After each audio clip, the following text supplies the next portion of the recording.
Un an après la signature de l'accord de paix, le Soudan du Sud fait face à une recrudescence des violences. Deux camps s'opposent. D'un côté, les forces loyales au président Salva Kiir. De l'autre, les partisans du vice-président Riek Machar. L'accord de paix avait abouti à la formation d'un gouvernement d'union nationale. Mais depuis, les tensions n'ont jamais réellement cessé. Il y a un mois, la situation s'embrasait à nouveau dans la capitale Djouba, théâtre de combat à l'arme lourde entre les partisans des deux frères ennemis sud-soudanais.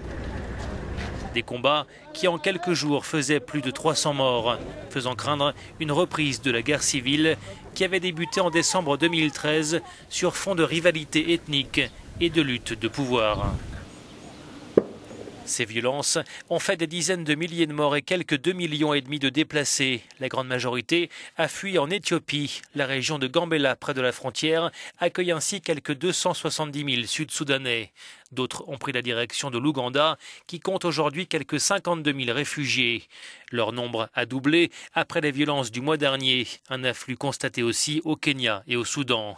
Au total, selon l'ONU, 60 000 personnes ont fui le pays après le récent regain de tension, portant à environ 900 000 le nombre de réfugiés depuis décembre 2013.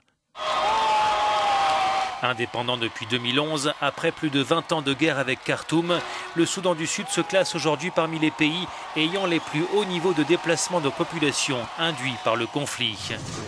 La semaine dernière, l'ONU a autorisé le déploiement dans le pays de 4 000 casques bleus supplémentaires pour prêter main forte aux 13 500 soldats déjà sur place.